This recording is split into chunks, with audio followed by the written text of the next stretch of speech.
Good afternoon, everyone. Welcome to the Center for Strategic and International Studies and today's panel discussions on today's conference discussions on progress and possibility, 75 years of the Universal Declaration of Human Rights. I'm Marty Flax. I'm Director of the Human Rights Initiative and Khosravi Chair in Principled Internationalism, and it's a pleasure to see you here in person, and welcome to those who are watching today online. When we wrote that very optimistic sounding title, Progress and Possibility, several months ago, it felt like a very different time. It was a time where it felt like the Ukrainian counteroffensive was maybe making some progress and there may be an end in sight to the devastating war in Ukraine. It was before the largest massacre of Jewish people since one of the events that inspired the UDHR, the Holocaust, and before Israel's devastating military response in Gaza. It was before it was as clear today as it now is that ethnic cleansing, crimes against humanity, and war crimes are happening in Darfur, as we just heard minutes ago from the State Department. And I could go on and on. The last few months have been tough. It is a difficult moment for human rights around the world. But I think in that context, it's somehow fitting that the anniversary of the UDHR, which happens on Sunday, is going to take place in the middle of the holiday of Hanukkah, which starts tomorrow night and lasts for 8 nights, which is a holiday at its core that's all about freedom. When you're a kid and you learn about Hanukkah, you are taught that the miracle of Hanukkah is that one night of oil lasted for 8 nights. When you're an adult, you come to learn that the real miracle of Hanukkah is that the fact that this small group of people whose government was intent on wiping them out somehow came out on top. That despite all odds, against all odds, they continued to exist.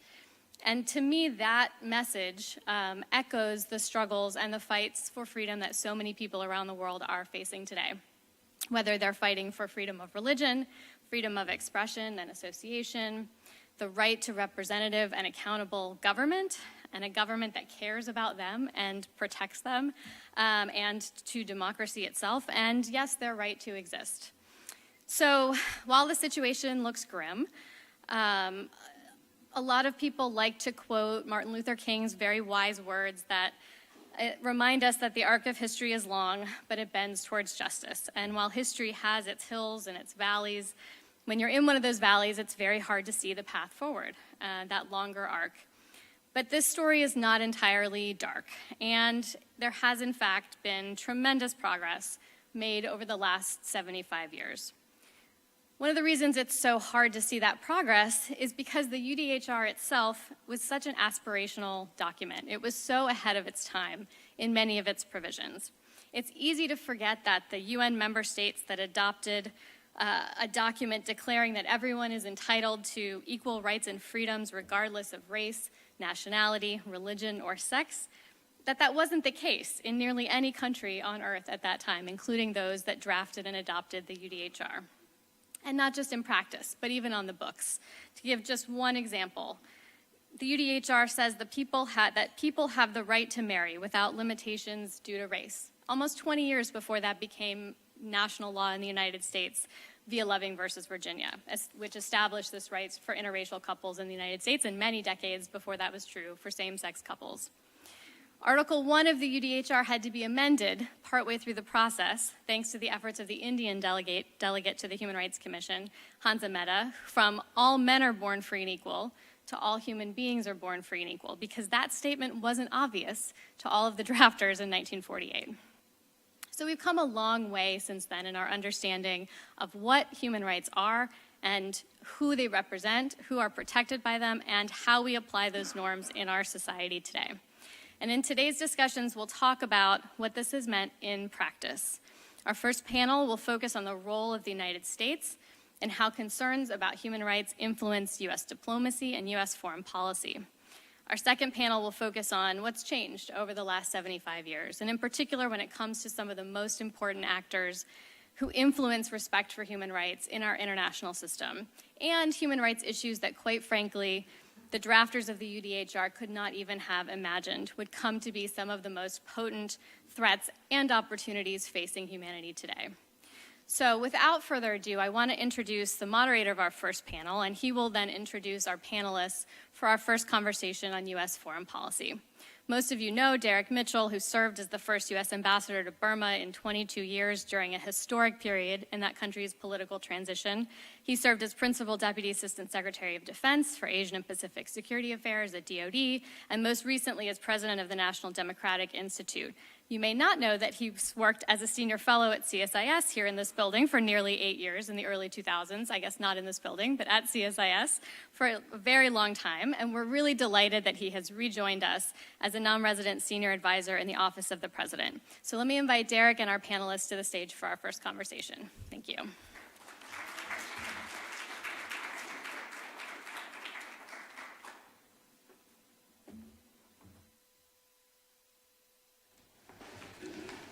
So we'll let the folks take their places up here on the stage. First of all, I want to welcome everybody here in the audience, firsthand at CSIS. As stated, I worked at CSIS about 15, 20 years ago, and it was a place with no windows. So it's always wonderful to come here and see the natural light come in. And I want to welcome the folks who are online, people watching, maybe not live.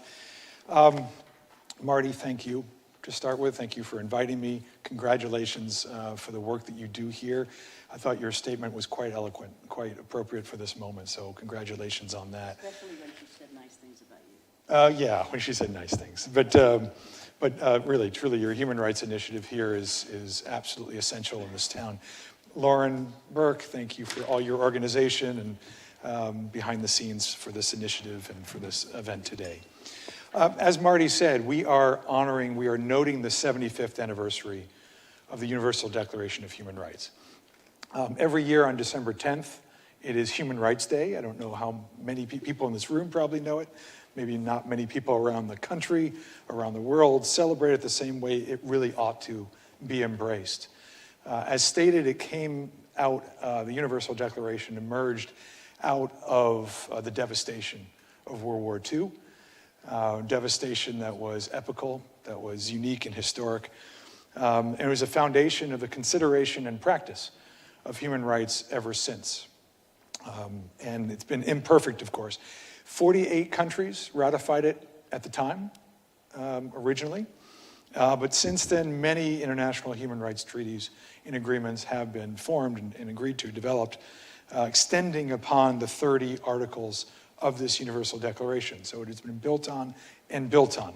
But, of course, it is a checkered legacy. We don't want to be talking about the legacy 75 years on.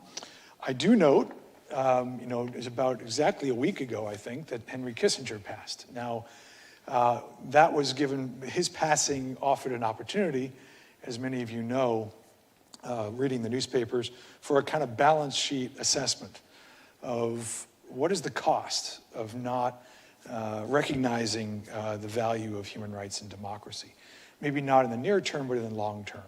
There is a balance between the immediate interest and the long-term interest, and maybe even immediate interest itself.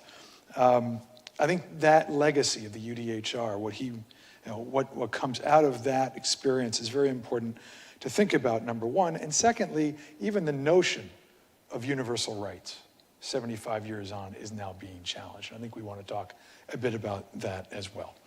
Okay, finally, by way of introduction, a key figure I think all of you know in the development of the Universal Declaration was Eleanor Roosevelt.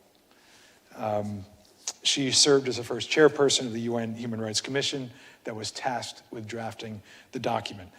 Many other international women were also deeply involved in drafting the document, and that is reflected in the nature of this extraordinary piece. So I think it is particularly appropriate that on the 75th anniversary we have three extraordinary women on this panel to talk about the broader implications of the UDHR's legacy. They are all public servants of a high degree, of high achievement, who represent a spectrum of those working on the place of human rights in U.S. foreign policy. I think many of you know them, but let me do brief introductions of each. Starting right here to my left and then onward, Ambassador Roberta Cohen served as in the first State Department Bureau of Human Rights. Promoted me to ambassador. Oh, sorry. Yes, right. Everybody hears about you, Roberta. Yes, the honorable, whatever. But Roberta Cohen served in the first ever State Department Bureau of Human Rights and Humanitarian Affairs as Deputy Assistant Secretary for Human Rights during the Carter administration. Her career overall has spanned the United Nations, the State Department, think tanks, the Brookings Institution, that's okay, NGOs, and academia. She remains one of our leading specialists in human rights, humanitarian relief, and issues related to internally displaced persons and refugees. The Honorable Ileana Ros-Lehtinen, for almost 3 decades, served as a Republican member of Congress, representing Southern Florida, South Florida. Representative Ros-Lehtinen was the chairwoman emeritus of the House Committee on Foreign Affairs and the chairwoman of the Subcommittee on the Middle East and North Africa, as well as vice chair of the Subcommittee on the Western Hemisphere. She also served on the House Permanent Select Committee on Intelligence. She is currently a senior advisor at the law firm of Aiken Gump. And Ambassador Robin Rafel has worked for nearly 40 years as a career Foreign Service officer in a range of U.S. government agencies, including both state and defense departments, USAID, as Assistant Secretary for South Asia, Ambassador to Tunisia, Deputy Special Inspector General for Iraq Reconstruction. She was a specialist in political security and economic development issues in South Asia and the Middle East, and worked on the PAC part of AFPAC, Afghanistan, Pakistan. I remember well my days in the Pentagon. She worked under Richard Holbrooke during the early years of the Obama administration and is currently a senior associate non-resident in the CSIS Project on Prosperity and Development. 3 remarkable women, and please join me in thanking them for joining the panel. Thank you so much. So that is an extensive introduction. What I want to do is stop talking. What I want to do to start, before we get to Q&A, and I want to accept questions from audience here and audiences online, but I want to give each of them an opportunity to make sort of an open personal statement at the top, maybe 4 or 5 minutes about anything related to the Universal Declaration that has touched them or is meaningful to them. So we will go in this order from left further on. So non-ambassador Roberta, please, into you. Thank you very much. I brought with me today a little Universal Declaration of Human Rights. In the 60s and the 70s and the 80s, everybody passed these around. They were in all languages, and they were in all countries, were supposed to be in all countries. I worked for a human rights organization in the 70s, and we used to read out on the telephone to Andrei Sakharov, the Soviet nuclear physicist, the provisions in the Universal Declaration, because he couldn't get them. They'd confiscated them, the Soviets, from his apartment in Moscow, and he and his colleagues found it very important. They asked for the provisions of the Declaration and also the international covenants that the Soviet Union had ratified, because they wanted to look at Soviet laws and practices in terms of what the Soviet Union had committed itself to. So it's just an example of how important this little piece of paper was. If we just go back in time, it was really revolutionary when the Declaration recognized that individuals have rights and that governments are obliged to protect them, and that it applied to all persons and all nations, and it defined the rights in a broad range of economic, social, civil, political, cultural rights. And the U.S., as has been pointed out by our chair, played a strong role in the drafting of the Declaration and in getting it adopted, but so did other states, including non-Western ones, which is often forgotten. Now, the Declaration led to a global human rights system. It took time, it developed over the years, but there were legally binding treaties, there are many of them, that spell out the provisions in the Declaration. And it also inspired the creation of human rights mechanisms and procedures. I mean, those are rapporteurs and those are commissions of inquiry and experts. They are thematic working groups, they're public reports, resolutions, on-site investigations. This all developed, and the system wasn't always so effective and sometimes politically selective. but it was a work in progress. It is a work in progress. And most important, human rights conditions, actual conditions around the world in different countries became a legitimate subject of international concern and action. And it's this system that's under attack today. It was in the past by the Soviet Union and is again by Russia and now by China with increasing economic and political clout and a group of supporters from the global south. And these states object to international scrutiny of their human rights records. And to justify this position, they argue that the so-called universal values, they say they are so-called universal values, are Western concepts and should be based on local history and culture. Even though non-Western states played a very big role in the development of a lot of the treaties, for example, the Racial Discrimination Convention. They also argue that state sovereignty is impinged upon by international evaluations. China has put forward an alternative system of international cooperation in which there is no criticism of states' human rights records, unless the state concerned consents. And it calls this win-win. But who doesn't win? Who doesn't win are the Sakharovs of the world and the people who are seeking respect for human rights and for participating in a government and for a more open society. The Declaration was meant to apply to them, not just to states. And frankly, it is the Declaration and the other treaties that have often been the principal way that people have for holding their governments to account. I would note, too, that the universality of the Declaration was proclaimed in a Declaration of Vienna in 1993, that was 45 years after the Declaration, by all states, and it acclaimed the universality of human rights. So let me just stop and say that on the 75th anniversary, I would hope that the U.S.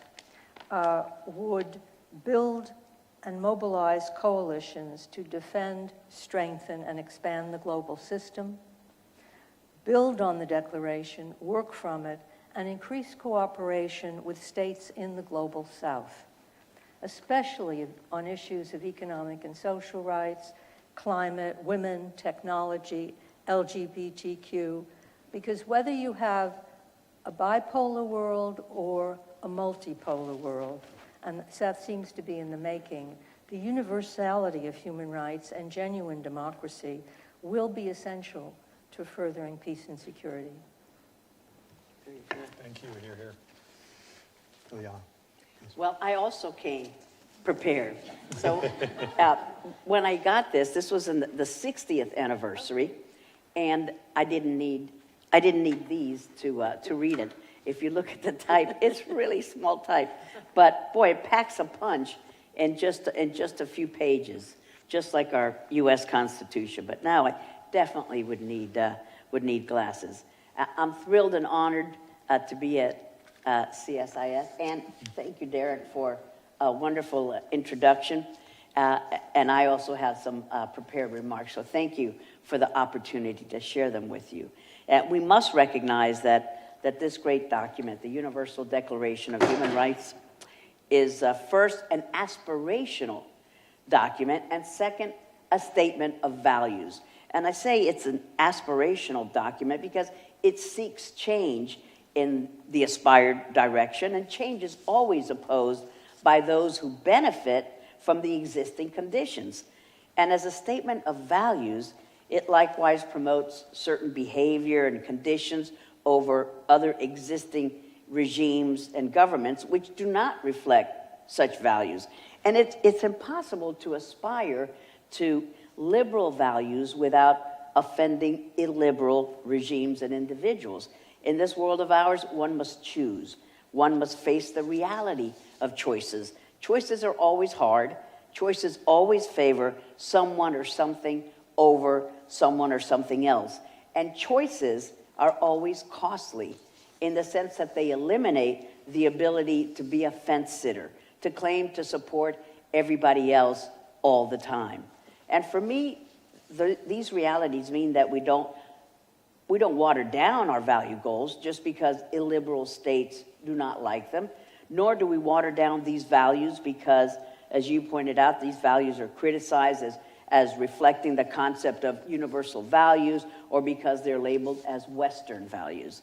But the fundamental source of viable human rights will always be the domestic laws of each nation, because nations have the ability to enforce these rights under the rule of law. And obviously, I believe in universal values. Just because some regime obtains a seat on the god-awful United Nations Council of Human Rights, that regime is not cloaked with an aura of morality.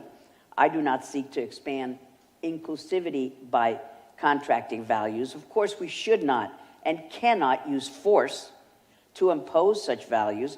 We must interact with illiberal regimes and a nation-state diplomacy that we have, but we can still hope and work for improved conditions. We can still aspire to a better world. But international agreements never actually create human rights. That requires domestic laws. International agreements encourage and guide them. They are a tool to get domestic laws adopted, and that's what we need to focus on. No country is judged primarily by the documents that it signs, but instead by the actions they take promoting or denying human rights. In my native homeland of Cuba, if I were to bring their constitution, you would say, what a lovely place. But how do they practice those concepts in the Constitution? By not allowing political parties to exist, by not having free and fair elections, by not respecting anyone's right to differ from the regime. So beautiful documents do not a beautiful country make. Thank you. Thank you, Leah. Thank you very much. Robin. Well, thank you, Derek, for the introduction, and I really appreciated the remarks of my two other panelists, which educate me more on the Universal Declaration. I'm a foreign policy practitioner, not an expert in the Declaration, but I read it again in preparation for this panel, and it truly is a remarkable document. And if you haven't read it, it really is impressive and aspirational, as Juliana said, but it's a remarkable document. I've spent most of my career in South Asia and the Middle East, and needless to say, there are human rights challenges in those regions. I would like to make 4 points. First, human rights are important to U.S. foreign policy and national security. And why is that? The answer is very simple. Reputation matters. The U.S. is still looked up to, and it's a sought-after destination for immigrants from all over the world because it supports basic freedoms and human dignity, both at home and abroad. And these values are the core of our U.S. soft power, which is very important in foreign policy. So to the degree that we live up to these values, we will be more respected around the world. And this has a very practical effect when it comes to the essence of diplomacy, which is trying to convince other governments or other groups to do something that we want them to do, to support a policy, to support an effort, to vote in the UN, to release a political prisoner, whatever it is. We have more authority to the degree that we are respected around the world, and that respect comes a lot from living and advocating for our values. It's also true that the U.S. still has voice in the world that has the powers to bring others along. So we need to use it responsibly, and we need to use it appropriately to advocate for human rights. And if we do, others will follow. And in this context, of course, the Universal Declaration of Human Rights, Roberta's Human Rights Bureau in the State Department, and of course the Congress, are essential to helping to ensure discipline in our foreign policy when we're tempted to downplay human rights in support of some other urgent but short-term objective. My second point is that as a rule, we tend to emphasize human rights in two different circumstances. First is with countries that are less powerful and less consequential to our interests. In such cases, we can showcase our values, but at very low cost in terms of other policy priorities. Bangladesh, for example, right now is a good case in point. We're currently publicly criticizing the government, rightly so, for its crackdown on the opposition in the run-up to their elections next year. But we're not doing the same with other countries because it's easier to do with Bangladesh. The second case is where we want to put our adversaries, again correctly, in a bad light. Uyghurs in China, the Russian war crimes in Ukraine. This is all very legitimate, but again, it's easy because we want to put our adversaries in a bad light. And my third point is, of course, that most cases are not as simple as those two. Much more often, there are significant competing priorities when it comes to human rights.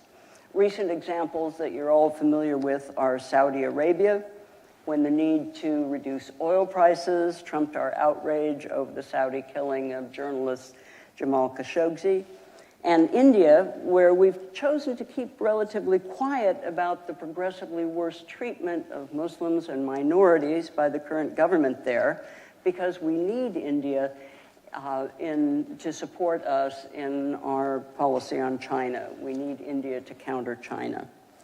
My fourth and final point is that these cases of competing priorities are much more difficult today than they were 50 years ago because of social media and the internet. It's very difficult to hide anything anymore, whether it's the actual abuse of human rights or the US response to it. And of course, the internet also provides a ready platform for fake news, which further complicates the matter. So the bottom line is that policymakers need to very carefully consider the trade-offs they face in managing human rights advocacy in a way that we maximize our support for human rights while at the same time protecting other national interests. And needless to say, this is complicated and we don't always get it right, but we must aspire to do so. I'll close there. Thank you. Wonderful. Thank you so much, Robin. Thank you all three. I thought really wonderful, eloquent statements that complement one another. And what I want to do is ask a few questions, maybe follow up with each one of you on different angles from your perspectives. You open up a lot of different ideas and questions. Firstly, Roberta, as stated, you were there at the creation in terms of U.S. foreign policy, integrating into U.S. foreign policy during the Carter administration.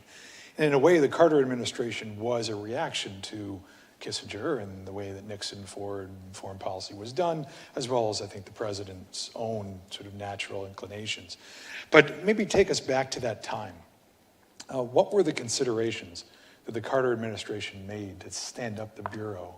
And what kind of successes and challenges did you face in operationalizing? As stated, this is aspirational, but taking from the aspiration to practice is the challenge. And maybe in different ways, I want to ask each one of you that angle.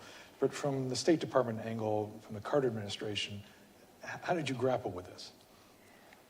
In 2019, I had the opportunity to talk to Jimmy Carter, President Carter, at the Carter Center, and I told him that I had upended my own life. I'd come from New York to Washington because he had said in 1977 that no member of the United Nations can claim that mistreatment of its people is solely its own business. And he said that before the UN, and it was so powerful, it kind of electrified everyone. And it electrified me, and I went. And I talked to him, and he gave me a kiss. And when I sat down, his staff member said, "What did you say to him? He never kisses anyone." Well, it was, as you say, the Carter administration had a certain purpose, and Carter decided to embrace the policies that were being put out by the Hill, by the Congress, on human rights. They wanted a Human Rights Bureau. They set one up. They wanted human rights reports on the governments that the U.S. was giving political, security, and economic assistance to. And they wanted to condition aid on countries on the basis of their performance. Now, Carter came in, and as you say, it was the wake of Vietnam. It was the wake of secret bombings of Cambodia. It was the wake of supporting a lot of dictatorial regimes around the world under the rubric of combating communism. And Carter, I think, had the goal, it aligned with his own personal values and also with his role in the civil rights struggle in the United States to make this a better country. He wanted to regain moral stature of the United States in line with its values. And he also thought that was the best answer to the Soviet Union. The Cold War is on, that American values and freedom and democracy were what attracted people. And he put forward that the U.S. had a right and a responsibility to do so, and that it was based on U.S. law, which were the congressional legislation, and also was based on the Universal Declaration of Human Rights, on international human rights law. And this, of course, was a total challenge to what existed before under Kissinger, who had said that it was dangerous to make the domestic policy of states a direct objective of American foreign policy. So in the Carter administration, when I got to the State Department, there were traditions there, and one of those traditions was that what counted in diplomacy was political, commercial, and security interests. What was human rights? I don't think many people outside the Legal Bureau or the International Organizations Bureau knew what the Universal Declaration was and why it should be followed. And certainly in the government as a whole, whether it was Defense Department or the intelligence communities, they didn't know what to do with that, and there was no mandatory training. And so there was a lot of sort of working it out as you go along. It was a very committed group of people in the Bureau. We were very small. There are hundreds of people in the Bureau today. I don't know if, of the workers on this kind of the professional workers, I don't know if there were even 10 of us. We also ran up against clientism in the building, which is where you over-identify, I would say, with the governments that you work on or have been representative of the U.S. to, and you try to defend their human rights record. I mean, perhaps the worst example I found was talking to the staff, the State Department staff working on East Germany, and in the human rights report, they wanted the Berlin Wall to be written up as an economic development measure. Oh, my golly. It's creative. Yeah. Infrastructure. I was stunned. And they wanted to downplay human rights violations, so that one of the countries that we dealt a lot with was disappearances in Argentina and in the Southern Cone, torture and arrests of people and military dictatorships. And I remember a cable came in one day from Buenos Aires that said, look, let's move on. Dead is dead. They're gone, the disappeared people, and now we have to move on to our other policy. Yes, and of course, that was something that we had to counter, and that this wasn't going to be forgotten in Argentina. And my goodness, when democracy finally came, I think it was in 1983, the Bureau, the head of the Bureau, Pat Darien, was invited down to the inauguration.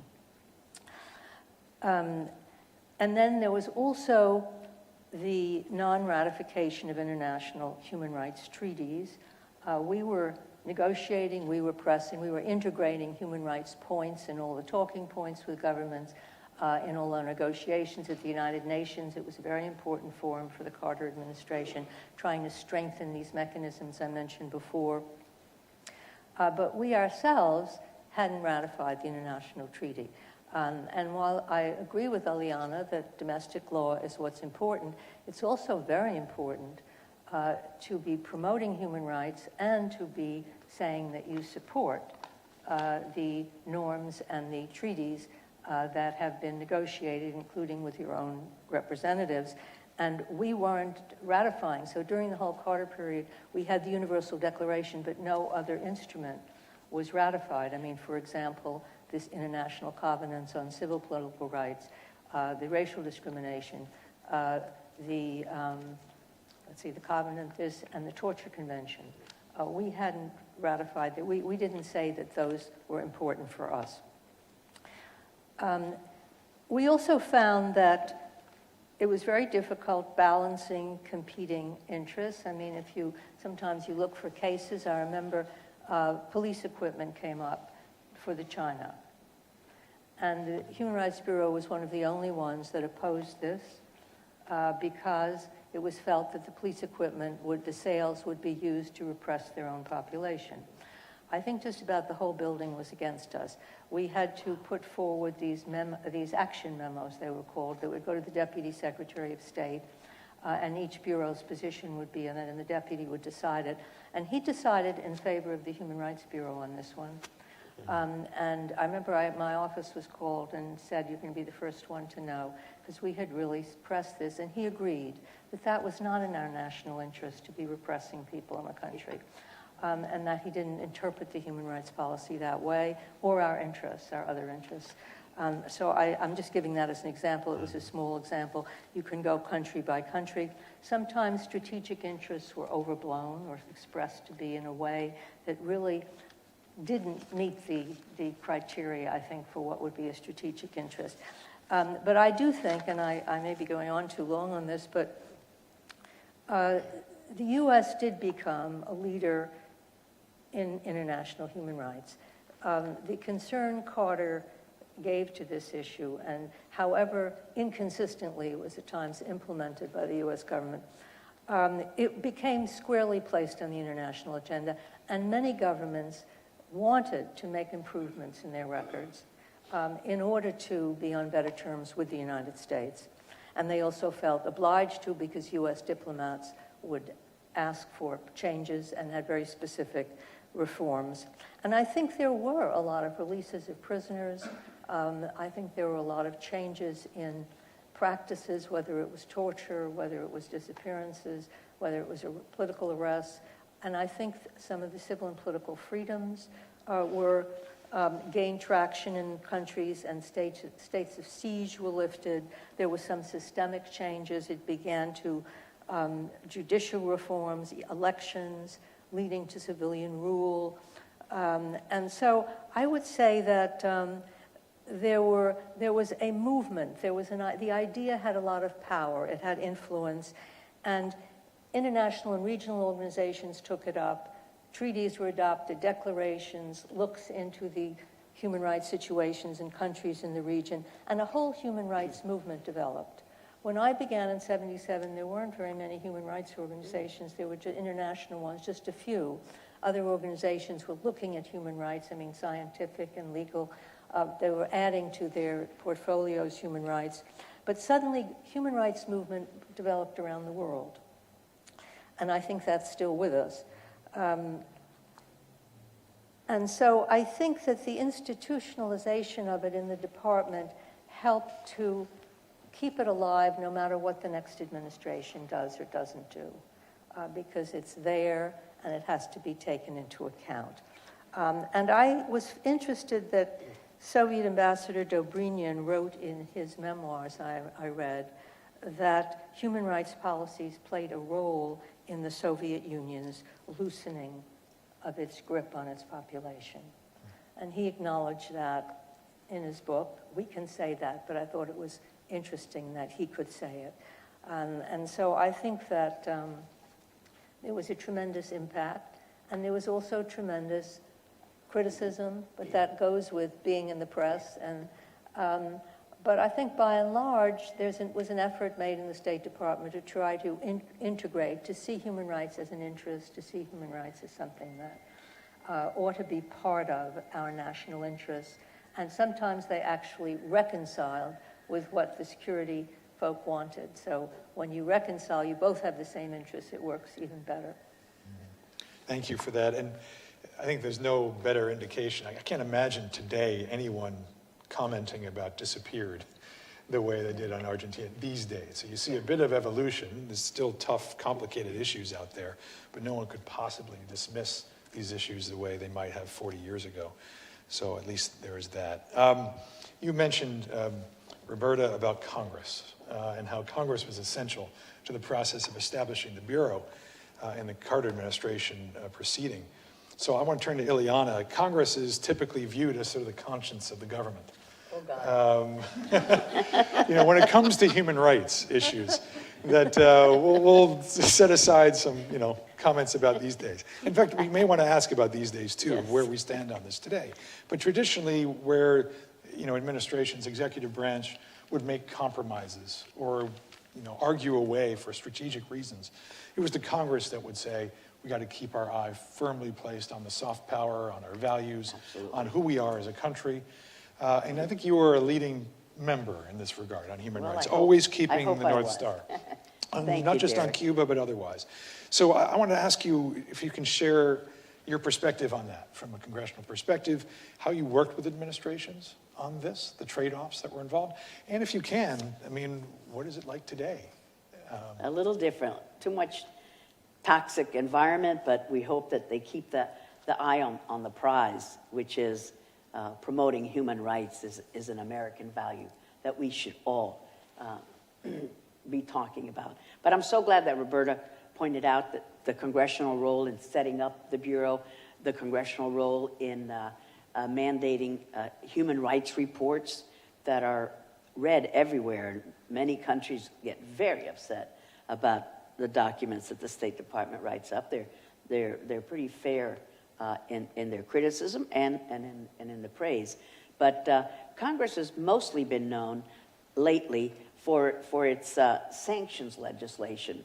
I know that I was very involved with that, whether it's Venezuela, Nicaragua, Cuba, Iran, so many. And the last example in my congressional career was the NICA Act, or the Nicaraguan Investment and Conditionality Act. And I passed that in my last month in Congress in December 2018, and it limits U.S. loans until democratic reforms occur in Nicaragua. That still hasn't happened. And the law also sanctions specific individuals. So Congress has done that a lot. And this type of legislation explains why I am barred from entering 4 countries, officially barred: Nicaragua, Cuba, Venezuela, and just last year, Russia. So congratulations. A badge of honor. I'm so happy. But beyond narrow sanctions legislation, I'll just quickly name four bills that are broader legislative acts which members desired to protect human rights, and they played a significant role in getting approval in a bipartisan, bicameral legislature. Remember those times? The first one that I'm going to mention, because it's from my native homeland, the Libertad Act, which is actually called the Cuban Liberty and Democratic Solidarity Act of 1996. And this act was passed by Congress shortly after the Castro regime shot at 2 civilian planes, causing the death of 4 individuals over international waters, international airspace, on February 24th, 1996, with no response from the U.S. government. And so Congress said, what? No response? So we passed this bill that requires concrete steps toward democracy before specific sanctions can be lifted by the president. And President Trump was the only one who's fully enforced the Libertad Act. That was controversial, but now it's back to being, many sections are waived again. Before my time, the Taiwan Relations Act, which is the cornerstone of U.S.-Taiwan relations. That was passed in 1979, and it set the basis for continued relations with Taiwan after President Carter abrogated the Mutual Defense Treaty with the U.S. establishing strong congressional support for Taiwan and acting as a deterrent to Chinese aggression. Fast forward to today, that is still the basis of the Taiwan Relations Act. Continued congressional acts have done the same, but will Congress really act? That's when I always draw the distinction between wonderful documents and wonderful laws and what really gets implemented. Another one is that I think Congress and the President, the executive branch, had significant action was withholding funds for the UN Human Rights Council. Controversial, not everyone agreed, but President Bush and Trump both withheld funds from this outrageous council, which really whitewashes the worst regimes in the world want to sit in the Human Rights Council because it prevents them from getting sanctioned because it's a buddy-buddy system there in the UN. But it was a statutory provision enacted by Congress. So that was very important. I hope that we get out of that cesspool again. Sorry, ladies, you probably disagree, but that's what I think. The Magnitsky Acts, we had one that was just toward Russia, and you know that was named after a Russian lawyer, Sergei Magnitsky, who was killed in a Russian prison, and it was first passed in 2012, aimed at punishing the Russian officials responsible for his death, but it authorizes sanctions against any government officer, official worldwide for human rights violations. So mostly a lot of sanctions legislation, and sometimes it seems to be getting a little harder to do these days. The margins of either party controlling the House are very small, as you know, and in the Senate, razor thin. So let's see what happens with human rights legislation, which now is as you know, is not Democrat versus Republican at all. We have an isolationist wing in our Republican Party, which I lament, and the Democrats have a progressive wing, which also I don't think is helpful to folks around the world who are suffering. So I'm optimistic that Congress will act once again in a unified way, in a bicameral, bipartisan. I dream. Why not? I'm in the hope business. Thank you, Derek. Right. Thank you. Thank you, Ileana. And we have to be optimistic, and we have to work towards that. Yes. And I think you'll find differences on the panel here on particulars, but obviously a united perspective on the principles Yes. and a commitment put. as Americans. Robin, you mentioned yourself as a practitioner here. I think you've laid out why this matters in some ways. I also want to remind folks I'm taking in questions here on this iPad that's on my lap. And one of the questions that came in is one of the questions it basically overlaps with what I wanted to ask you, which is how you navigate the balance between a pragmatic need to work with illiberal regimes and the moral imperative to uphold the values of the UDHR is the question that came in. I want to ask you, from your perspective as a practitioner, maybe some examples of how you have balanced that in the hard choices that you laid out in your opening statement. Okay, with difficulty is the short answer. Yes. This is tough. But first, I want to underscore what I think was and is still a constructive tension between the regional bureaus who looked after bilateral relations, with various countries, and the Human Rights Bureau.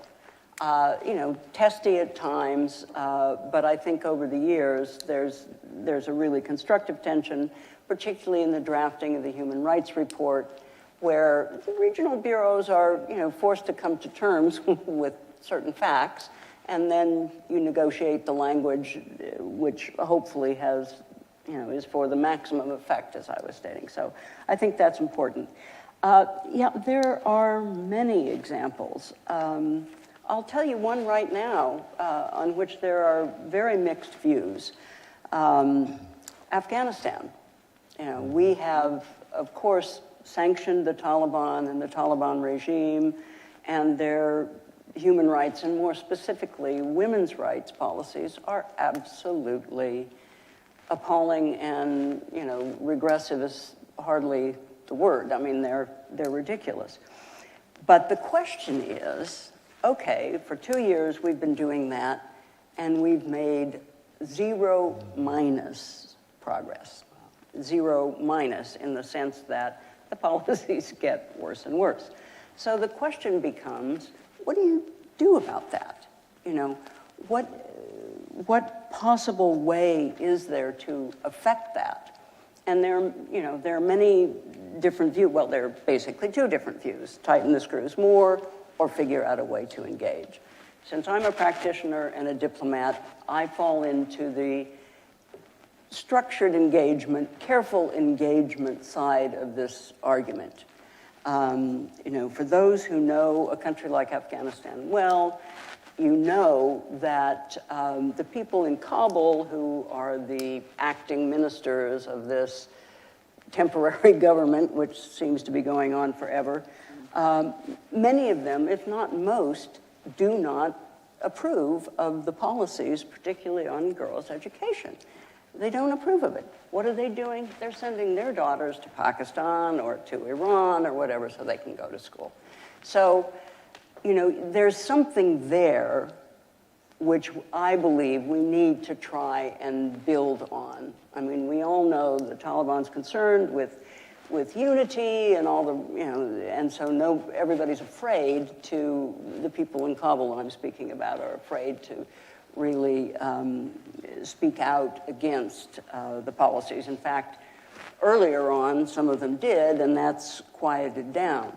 But I think the object of the exercise now, from the international community's point of view and from the U.S. point of view, particularly since we invested so much in Afghanistan, it's wrong of us to walk away. We need to figure out how we can engage in a way that will help strengthen the position of those in this government that do not approve of these policies. Mm-hmm.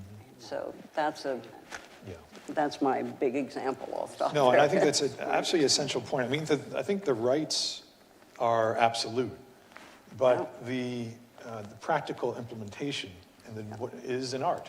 Yeah. And the balance is difficult. There's no one cookie cutter, one size fits all approach to these things, which sometimes, you can fall into. An absolute, okay, something's wrong, let's throw sanctions on it. Yeah. As if and sometimes you don't have anything else that you feel you can do, so you throw sanctions on and say, look, I've done something.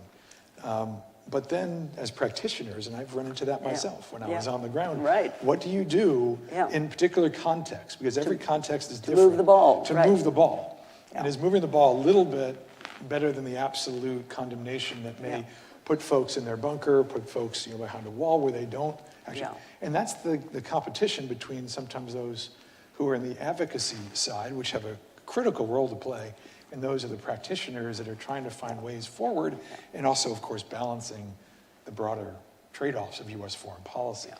So understanding this is a really delicate art, but at the core of it, as Roberta said, making sure those mindsets, and you said soft power, this should be part of that mindset, has to be part of that toolbox. Yeah. And you can't simply dismiss it as not mattering or not important. One reason, I get to another question here that it also overlaps with something I was going to ask about. You all talked about in the introduction, about how universal values are not necessarily viewed as universal anymore around the world. And China is leading that effort. Russia is supporting that, others are supporting that, and there are those in the so-called global south, whatever we want to call that, the entity of developing nations in Africa or Latin America or wherever, who, because they were post-colonial countries, they are antagonistic towards the West for various reasons, lecturing, bullying, that emotional reaction, they may also side with the illiberal states on these issues of universality. The question came in of what is the best, let me see if I find it here again, what should we be doing to more effectively combat China's efforts to undermine the international consensus on human rights? How do you all think about this issue of how do we protect a universal declaration to be universal? And what are the things we have to avoid maybe in this? How do we get the global south? Why are we losing the global? How do we get that back, you think? Any ideas? Big questions. Yeah. At the UN this past year, China managed to successfully prevent a discussion of its treatment of its Uyghur population. There was a UN report on it after a visit by the High Commissioner for Human Rights, and China managed to get the votes, 2 extra votes, to stop any discussion. Now, and Xi Jinping apparently called a few leaders in order to get their votes. And it was that tight and it was that close. So that's a good point of what are we all fighting about. And that basically, to me, is what they're fighting about. I think a lot of the rest is a lot of rhetoric. They don't want their own treatment of their population to be discussed openly in a UN forum. They're opposed to that. And I think the most important thing that the U.S. can do is to participate in the UN human rights bodies. There, I think we have a disagreement on the panel. I think it's very important the U.S. play a very active role in the Human Rights Council. I agree with Ileana that the membership of the Council is quite unfortunate. And that has always been the case because of how the council members are put on the council and how the elections they're regionally based, and there is no criteria of good performance in order to be on the council. But you can encourage various states and regional groupings that have states that support the international system to run in these elections, and that isn't always the case. So I think that's very important to do. But the U.S. can't cede the floor in these bodies to China and Russia. They've got to be there to stand up for the system. And also, I mean, the United States has been criticized particularly after the George Floyd incident in the United States.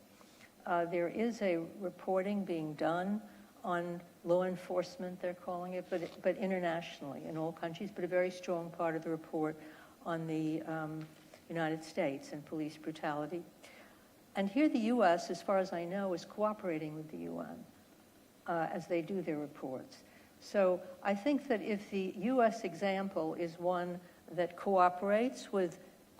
participates in processes that deal with problems in this country, acknowledges them, is honest about them, then you try to set a model and mobilize other states who want to uphold this system. Will we win this battle? It's hard to know exactly at what point, but the Chinese case of not having any state criticism, nobody bringing to the fore what's going on in different countries, is not the way. It's going to seem certainly a travesty in terms of the human rights system. It's going to be exposed. I think there has to be also connection to the civil society in different countries and the private sector. It's a much broader battle than just the UN government sitting there. But I think more attention has to be paid by the U.S. to the UN forum, which has become very often the forum for ideas, the forum for the battleground taking place, and we have to be there. We can't desert this place that, oh, well, what they say, because that's where a lot of these standards and practices and information goes through. So I think the numbers in the U.S. delegation should be increased. I understand we have many fewer delegates in Geneva than, for example, China has. And then when you mentioned before about other support received for China, because they have a lot of economic clout, a lot of political clout. But with third world or developing, or if they're called today, the global south, we have to look back at our own policies toward these countries. And to me, South Africa always stands out as a very big. I always was so disappointed in U.S. administrations for not being part of the movement against apartheid in South Africa. And so when you see South Africa today abstaining on a resolution condemning Russia for its invasion of Ukraine, you really do have to walk that path back and really deal bilaterally with different countries in the global south and begin to also understand some of their issues better. Economic and social rights come to the fore. I mean, I've lived for 5 years in African countries in West and East Africa, and the question of famine and food and health care are tremendous issues. And I don't know that we give enough thought to what it is like at their end, what it means, and to other issues that they have. And I think that the racial issue was a very big one. And finally, there was the Congress that finally added economic sanctions. It took until 1986 to have economic sanctions against South African apartheid. And every sort of economic, business, strategic argument was raised against doing that for years by different administrations. And finally, the Congress took over on that. And then the president vetoed that legislation, and the Congress overrode it. And when Nelson Mandela came to this country, he thanked the Congress and he thanked the American people. I don't know that he ever thanked the State Department or the president. But I really think you have to look back at some of our own relationships, our own human rights relationships with countries around the globe, and begin to try to repair some of these past relationships and try to go forward with a much better cooperation than we have. So I think we need far more attention to the International Forum than we've been giving it. And Derek, for sure, China is watching very closely what the United States is doing or not doing in relation to helping Ukraine fight its war against Russia, because they are doing the fighting. And all we're doing here is talking about how to give aid so that they do the blood, sweat, and tears over there.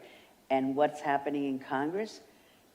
We're talking about conditioning aid to Ukraine, limiting aid to Ukraine. Some members are flat out not going to help Ukraine. And it started out as a very united effort because we saw Russia's aggression against, in Crimea, Ukraine, you name it, and it was getting away with it. And then here we said, this is where we draw the line, and not the Obama line in Syria, but a real line. And so everyone seemed to be in sync. We're going to help Ukraine fight this aggressive action that Russia has taken upon it. China is watching how this support has dissolved. Why? Because it matters to China about what it will do, perhaps one day, about Taiwan. And if China sees that, okay, they started really great with helping Ukraine, now they're over here, now there's a no money for Ukraine movement, there's a conditioning aid for Ukraine section, there's a border security for the U.S., and we'll link it to Ukraine. There are all kinds of positions, but no longer a unified position. China sees this and says, the U.S. resolve is soft. Will that have an impact on what China might decide to do with Taiwan? I think very clearly it will have an influence. And I'll just steal a little bit from the ambassador's words about Afghanistan. I led many CODELs to Afghanistan, and I remember in one particular one, the Congressional delegation trip to Afghanistan, where we made it about the women of Afghanistan. And in one of the groupings, it was the first time that the women were allowed to come to meet with members of Congress and talk about economic empowerment, to talk about how they can continue their education. And I remember them with their pleas, desperation in their voices, saying, don't allow the Taliban to steal our lives again. Don't allow the Taliban to steal our children's lives again, our girls. Please don't abandon us. And the sad truth is that we did in an embarrassing way. And I don't think that those Afghan women really cared whether we were signing on to this document or we had signed on to another document, because how we acted spoke volumes, spoke louder than any document. So actions matter, and they matter to people around the world. They matter greatly to distressed communities and women throughout the world. So China and Taiwan, it might happen, and they think our resolve is just not there. That's the sad truth about it. It pains me. Robin, do you have anything on this question? No, I Please. mean, this is the basic question. Yeah. How do you get the global South back? It's Yeah. a very fundamental question. And I'm not pessimistic about that in this sense. The global South, and I'm generalizing here, but people in so many countries don't want to be on the other side of what they believe the U.S. aspires to be. And this is a key problem. I'll give you an example again from my own experience. Pakistan. Right now, you read the Pakistani press, you look at any polling in Pakistan, the U.S. is in the tank. I mean, nobody has any time for us, according to surveys and so on. But, you know, the reason for that is because they perceive that the U.S. is sort of going back on its own values. That is what the problem is. And it's not just Pakistan, it's many countries. I know. So they want the U.S. to be what the U.S. has always aspired to be. And part of the problem, you know, that comes into that is that we are perceived as hypocritical. We're not consistent enough in our actions. And of course, we don't sign half the treaties either for various reasons, but we're not consistent enough in our actions. And I think there are ways to remedy this. Number one, as Roberta said, participate, show up. You know, it's kind of half the game. And to broaden the scope of your interactions, I think that's, you know, well realized now. It's not just governments, it's civil society, it's business communities, others who have influence in these countries.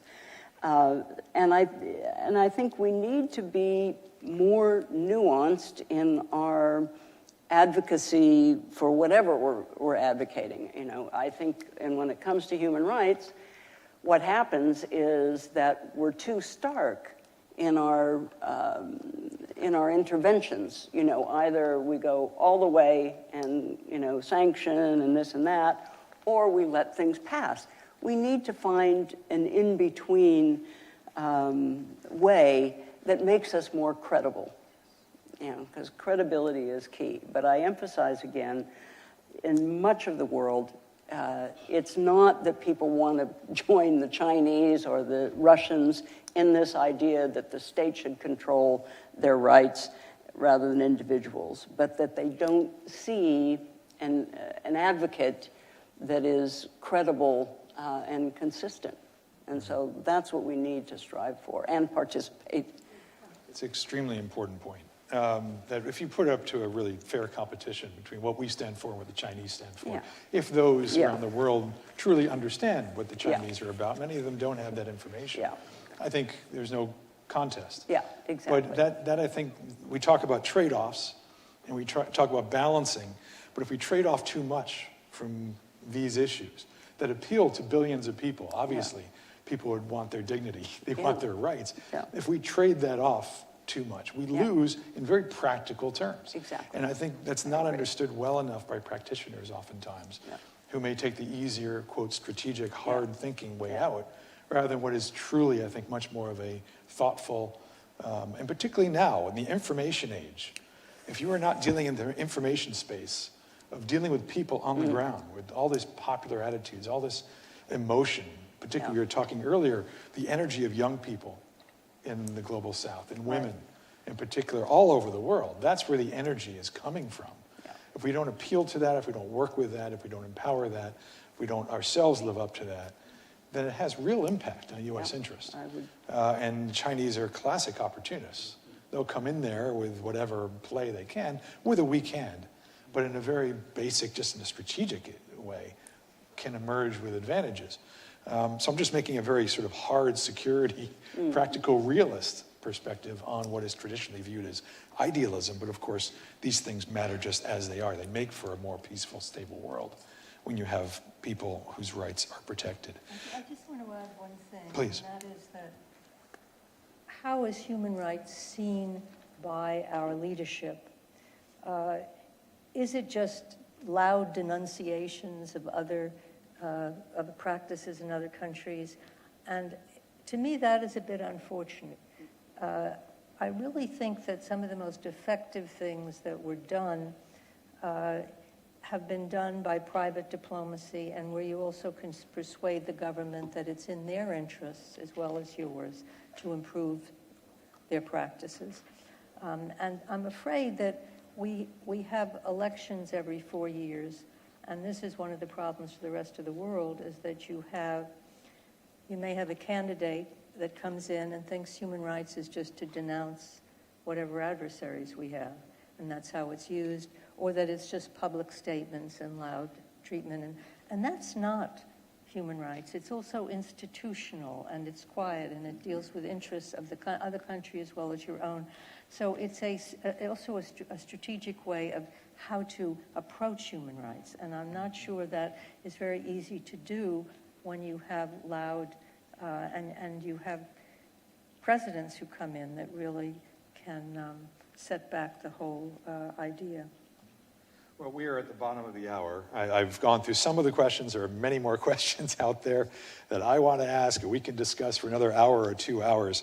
But I think ending on that, we could also talk about the Biden administration's approach to this. They have a high on rhetoric. How have they done in practice? There's a lot of things to discuss. Had a question about the International Covenant on Economic, Social, and Cultural Rights. It hasn't been ratified, and there are lots of things to discuss, and I'm sorry we didn't get to them. But there's no question that I think we need to be firm on principle, but humble in practice to a degree in the way we do things. We all, in order to be practical and make sure we get progress, not humble in the principle. The principles are pretty absolute. This is a universal declaration. These things are pretty absolute. And that's not to trade off on these at all, but also think about how do we do this in a way that will then draw others towards it so we can get better progress. And that's where the art comes in the practice. And I think now, in the past, we had this overwhelming power where we can impose sanctions and they bit. We can impose our diplomacy and people would listen. Now we don't quite have that hyperpower, which means the practitioners have to be better practitioners. We have to truly be diplomats. We have to exercise diplomacy and the art in a much more effective way and working in partnership with Congress in this regard. So anyway, we have a tall order in the next 75 years. But I think what's been discussed here has been wonderful. And the three women to my left are national treasures. I thank you all for taking part. And thank you all very much for being here. Thank you very much. Derek, that was...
Well, welcome back, everyone. Thanks so much for being here for our second panel discussion as part of today's conference on the Universal Declaration of Human Rights at 75, Progress and Possibility.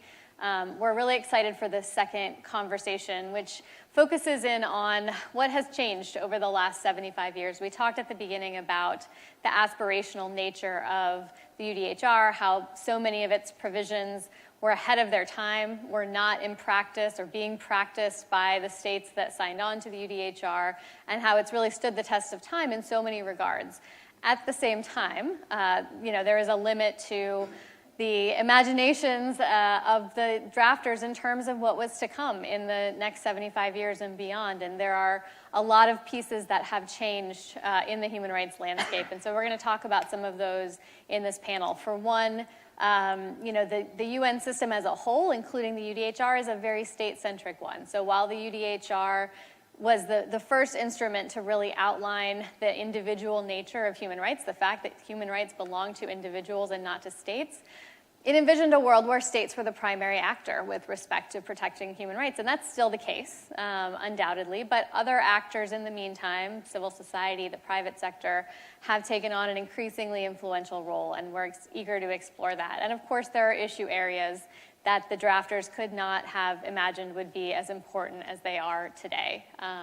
This week is COP in the UAE, and there's only in recent years been a real recognition that the intersection of human rights and climate change is incredibly important, and that the people who are most affected by climate change more often than not are those who are already incredibly vulnerable in many respects.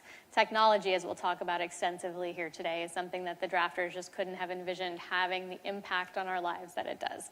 So we're here for a really interesting conversation. I'm joined by three phenomenal panelists who I will introduce briefly, and then I'm going to start off by giving them each a chance to share their thoughts on this important topic. Starting from my left, we have Nuri Turkul, who is a senior fellow at the Hudson Institute and former chair of the U.S. Commission on International Religious Freedom. He is a Uyghur American lawyer, a foreign policy expert, a human rights advocate, who has had an extensive career especially in leading efforts to raise the profile of the situation in the Uyghur region, as the president of the Uyghur American Association, as chair of the Uyghur Human Rights Project, one of Time's 100 most influential people in the world in 2020. So we're in very auspicious company and really well positioned to give us a sense of the latest developments. To his left, we have Jason Pielmeyer, Executive Director of the Global Network Initiative.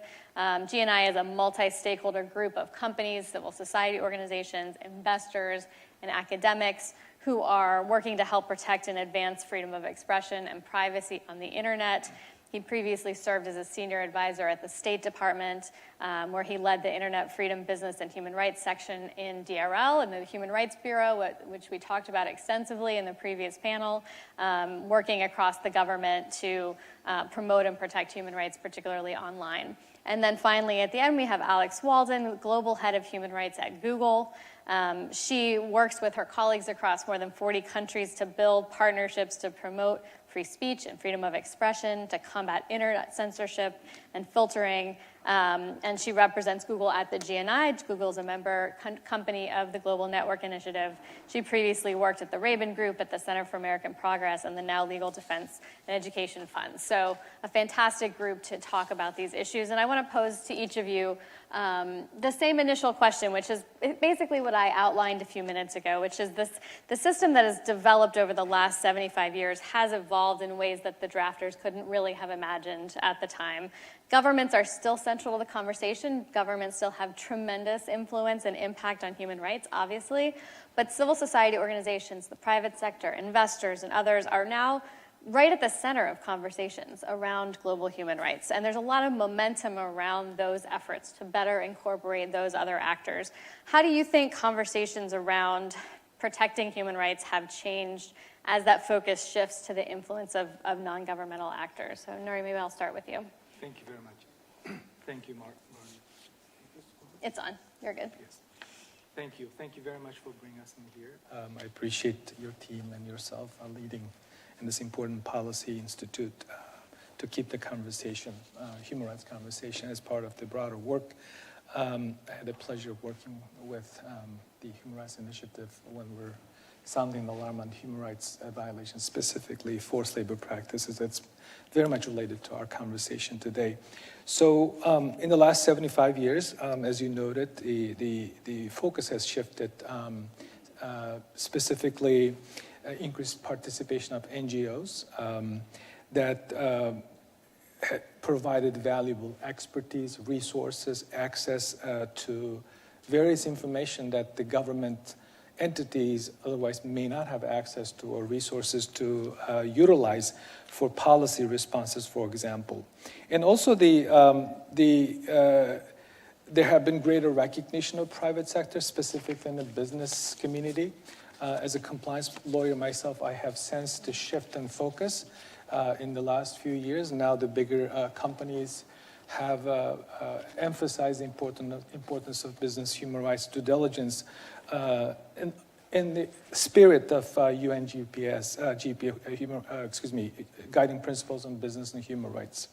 So they have been, it has been helpful in the efforts to identify, prevent, mitigate, and the risks and human rights abuses. And today, in the world that we have 83 global brands been tainted or implicated in forced labor practices, the private sector's role to identify human rights problems in the global supply chain has become increasingly important.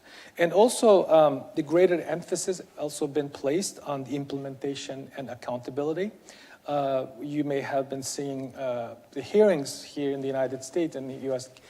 Congress calling for full implementation of existing laws and urging to place or come up with new regulations to address some of the issues, human rights abuses, specifically in the technology and forced labor practices that have not been addressed, or there's no legal tools to address. So we've also been seeing some positive impact. For example, more voices being heard because of the NGO involvement and NGOs' ongoing relationship encouraged people who otherwise would not be speaking out. I've seen it myself in the case of the Uyghur crisis, that in the early on, there was not many individuals, victims, who were willing to share their stories and the stories of their missing family members.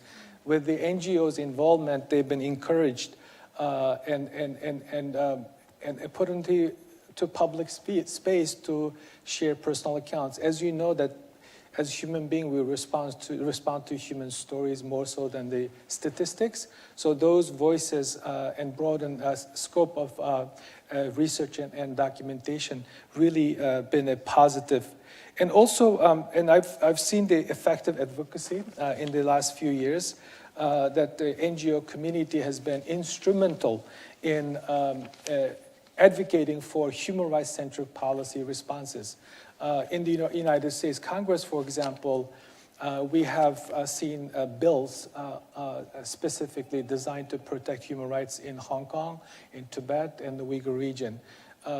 Those of us who live in Washington, we can clearly see that it's not that easy to pass a legislation, not some strong bills that we have seen since 2019 specifically, and there are also several other bills being considered with the urging of NGO communities.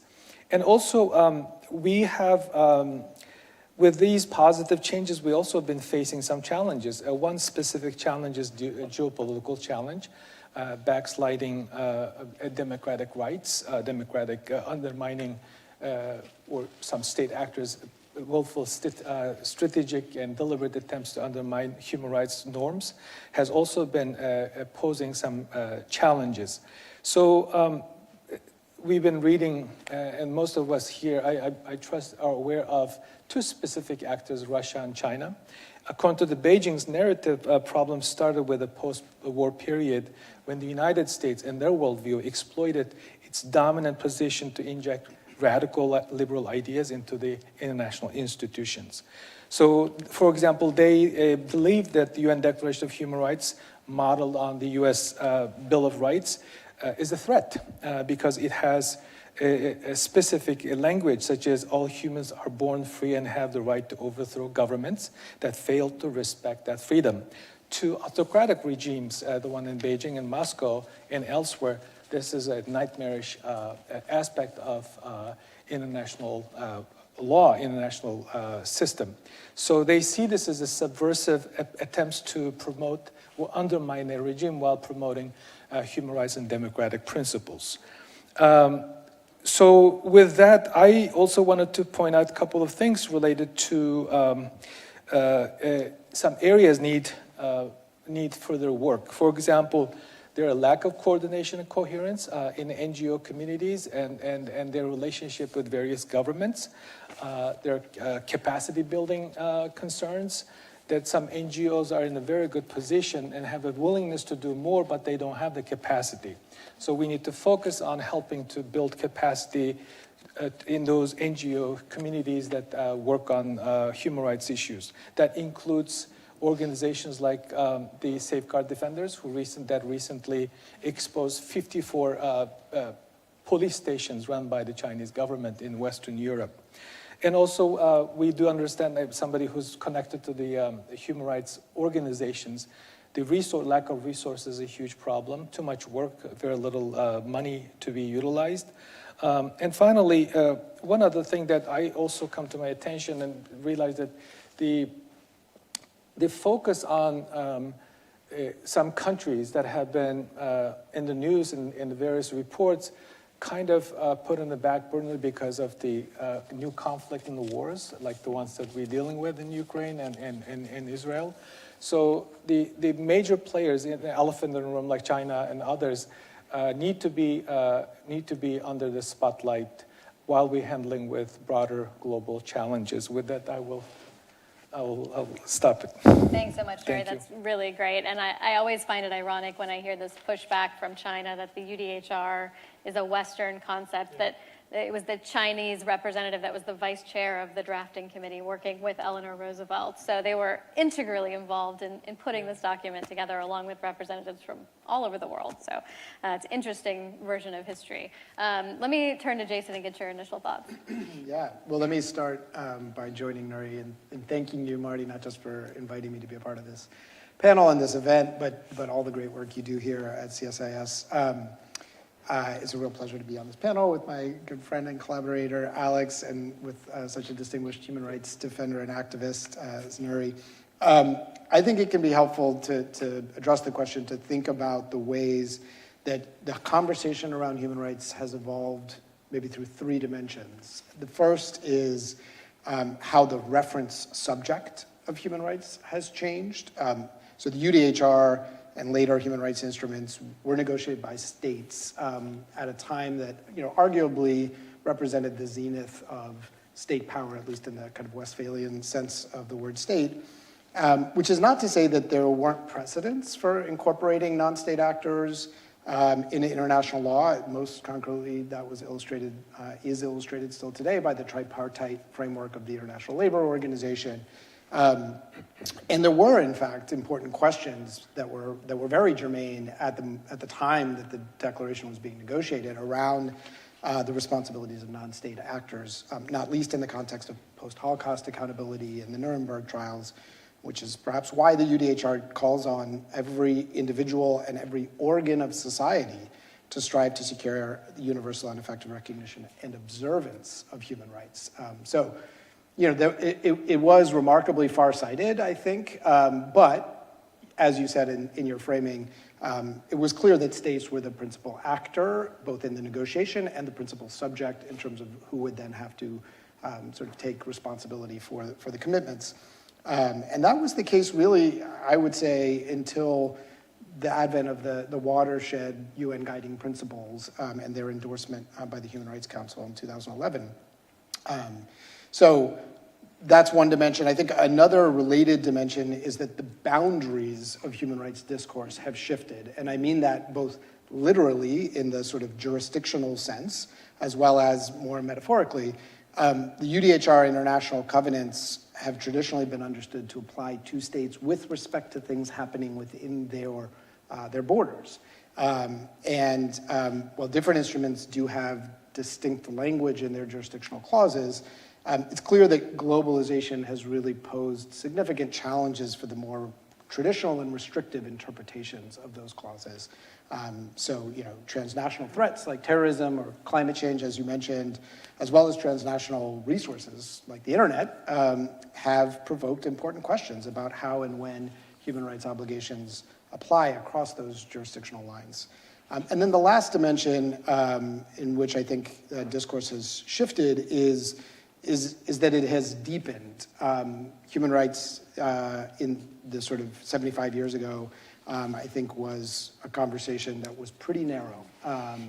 And I think it's easy to look back today and maybe complain about how human rights is still not universally accepted, or to think about how there are still differences in interpretation, civil rights and human rights, especially here in the United States. But I think we take for granted, in ways that Eleanor Roosevelt and her cohorts would not have, just how much human rights language and the concepts behind that language have penetrated into, not just in kind of formal ways, into domestic constitutional frameworks or through judicial interpretation, the principles, the human rights principles sort of being interpreted and applied in domestic contexts, but also more organically, the way human rights has been incorporated into educational curriculum, all the way from elementary schools to specialized degree programs.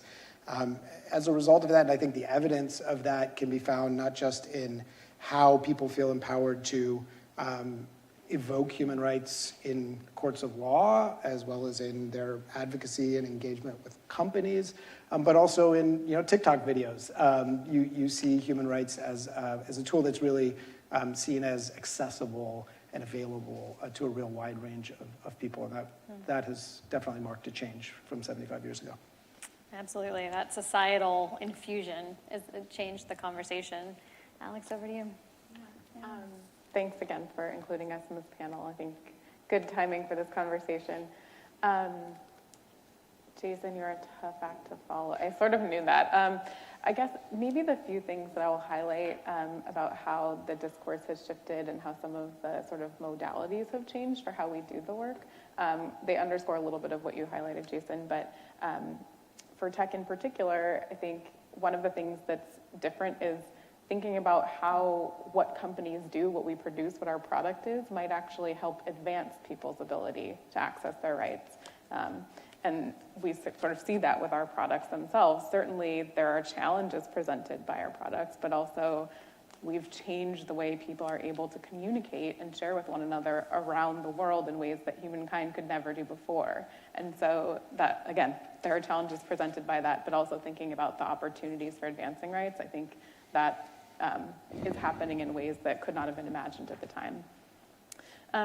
Also, sort of the importance of multi-stakeholderism, that sort of is company-centric in that I think the ways in which governments were so core to the conversation, companies entering the conversation, I think we really see the need to respond to our customer base, our user base, and that's true for tech, but it's also true for every other industry. And so us entering the conversation requires multi-stakeholderism, which has always been here, but it is required sort of as we move forward in the way we think about rights too. And then just sort of thinking about the UNGPs building on the UDHR, that conversation has really shifted from voluntary, what can companies do, what should they do, to really now I think we're having a lot more conversations about ways in which we should make human rights due diligence, corporate human rights policies, requirements mandatory under law. We're seeing that in a variety of places across Europe and places in Asia as well. And you even see that coming out of things more recently on AI, like the mentions of civil rights in the White House EO, the mentions of human rights in the Hiroshima Process G7 document. So it's just sort of permeating the conversation for tech. I guess the one thing that hasn't changed, though, is that from a company perspective, is that how important human rights are to governments and how seriously governments take them really shapes a company's ability to deliver on their responsibility to respect human rights. And so, even though multi-stakeholderism is so important to us, and even though UNGPs is our framework, the governments are the ones responsible for the operating environments in which we're doing business. And so when they take rights seriously, we are then much more capable of protecting the rights of, for Google, the rights of our users. Absolutely. So there's a lot to follow up on for each of you, and maybe I'll just ask kind of a follow-up for all of you. And I'll pick up where Alex left off, which is maybe a question to Nuri, this issue of the impact that government still has, or the importance of the role of government. Maybe to talk about a situation you've spent the majority of your time working on, the situation in the Uyghur region and the abuses by the Chinese government. You talked about this a little bit, but you can talk a little bit more about the impact that NGOs, religious organizations, advocacy groups have played in exposing that situation, and the role that the focus there's been on the private sector to help address it, particularly the forced labor issues.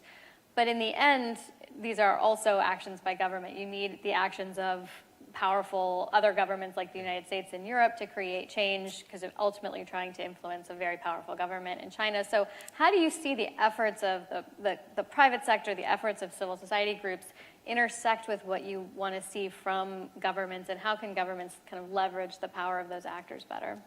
That's a terrific question. I can go back to 2016, 2017, when I was told by my own late father that I should not contact him, I should never return to see them under any circumstances. I was somewhat dumbfounded, and why would he say that? And also, a year before that, my late father was forced to give DNA samples. And now we know that at least one US company, Thermo Fisher Scientific, and Yale Medical School, Professor Kenneth Kidd, had some collaboration with the Chinese police on DNA sampling and testing sort of things. So, and it was a shocking experience. Like, why would some government forcibly collect DNA samples, and what would they do with it? And why innocuous conversation with family members need to be stopped? So this has been the case for most people, which is no longer the case in my situation that I can communicate. So the point is that the authorities used voice samples, DNA samples, travel histories, online communication were carried out through a WeChat platform, or Zapier, a Silicon Valley developed app for exchanging religious text, were used to round up anyone who should be rounded up, as Xi Jinping's government officials said, and that was leaked out as part of the Xinjiang files. So this was 2016-17. Now we know that the government used something called Integrated Joint Operating Platform that was exposed by Human Rights Watch. And we know now that various NGOs, for example, our academic institutions, Sheffield Hallam University, and the Uyghur Human Rights Project, and other NGOs reported on the modern-day slavery. We also know now that through the NGO work that the Chinese government has been engaging in, along with its allies and partners, along with their own fellow human rights abusers, engaging in transnational repression. We've been reading the news about how Iran, how PRC has been engaging in transnational repression around the world. And this is also done by NGO community. And more importantly, when the activists cried out loud to policymakers saying, you need to pay attention to this, this is very unusual. Looks like science fiction dystopia. There's some sort of tech genocides underway. The before-after pictures, images showing the massive camps being built, and in comparison, it appears that the world has not seen something like this since the Holocaust era. The government officials respond like, oh, this is unbelievable. Their response was in disbelief. And then with reports published by various organizations, including the one published by New Alliance Institute, making the case that what this regime is doing amounts to genocide under international law. So, and then let's don't forget the Radio Free Asia. It's also, even though it is an NGO, it's not an NGO, but it's a non-governmental news organization that have to about a dozen reporters, and their family members have been retaliated against.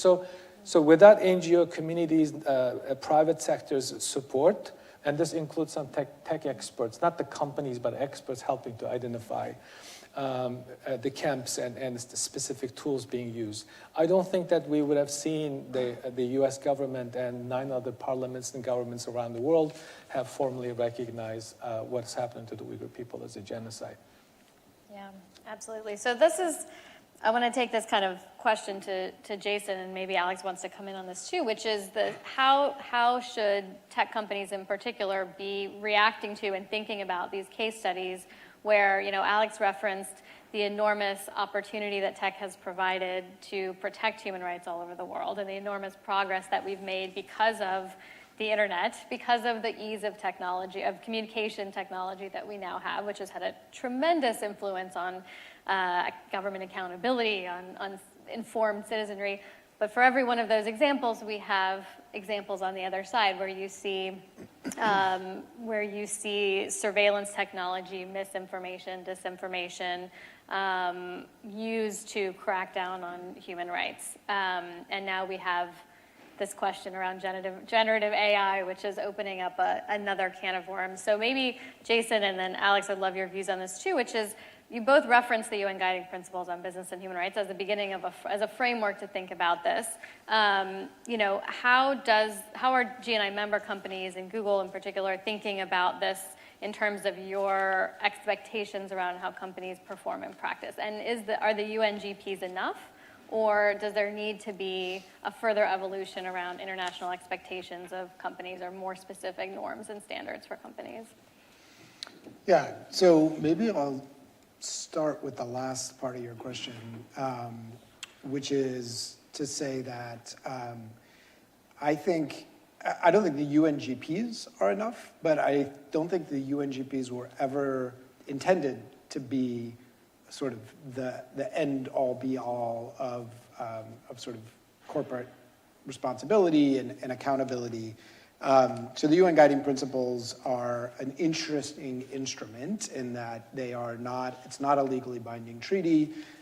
It's a document that was developed very carefully, principally by John Ruggie, who was the UN Special Representative to Kofi Annan at the time, to better articulate and clarify where state duties with respect to human rights lie and where corresponding corporate responsibilities exist. And then a very important third leg to the stool is around the question of remedy and how both states and companies and other multi-stakeholder efforts can help facilitate remedy. So it's a very useful framework. It is not binding, but it is built on binding international human rights principles and sort of starting with the UDHR as its kind of bedrock. And it enables and created, I think, the language and the practice that is now being incorporated into domestic law, as Alex referenced, through human rights due diligence legislation. And we have instances of that in U.S. domestic law specific to, Uyghur forced labor or particular sort of sectors or geographic areas of concern. And then we have broader applications of that emerging primarily in Europe at the moment, both at the individual country level and now at the EU level through what's called the Corporate Sustainability Due Diligence Directive, the CS3D.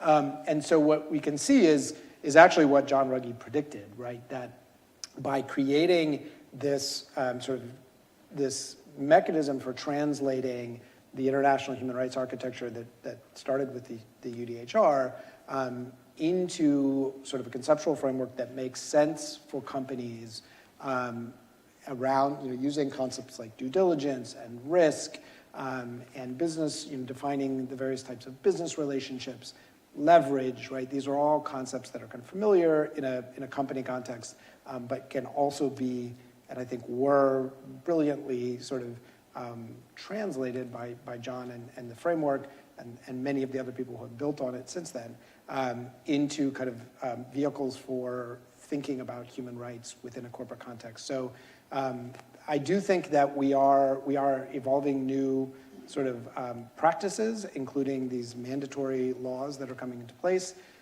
Whether we need a new international human rights instrument is a sort of live topic, as you know, Marty.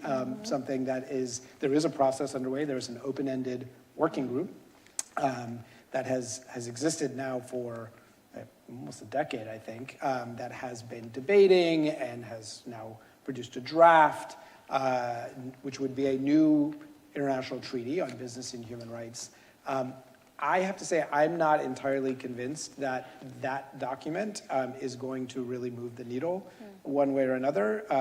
There's still, lots of things that need to be debated and hashed out, and exactly where, Europe and the U.S. are going to come out on that process is still a little bit up in the air, as I understand it. But I don't think we have to wait. I mean, I don't think people are waiting, right? I do think that the domestic legislation that's being experimented with and built on, starting all the way back with Dodd-Frank in the sort of 2000s, has provided a lot of really interesting, kind of evidence of how companies can be incentivized both with carrots and with sticks to take human rights issues more seriously. In terms of, G&I and sort of how we fit into that, I think just important to note, the Global Network Initiative is an organization that's been around for 15 years, so has largely been operating historically in the space, in the sort of voluntary space. So companies like Google, as well as, NGOs like Human Rights Watch or investors and academics can join G&I. They don't have to, but once they do, they commit to participating in a framework that, in particular when it comes to company participation, gives them specific principles that they need to embed within their corporate practices, and then they have to actually show the board of the organization, which includes investor, academic, and civil society members, how they're doing that, and talk about specific case studies that illustrate how these principles, once embedded, operate in practice, and the ways that they can successfully help the companies protect their users' rights, and the ways in which sometimes, no matter how well designed they are, they don't always end up being fit for purpose.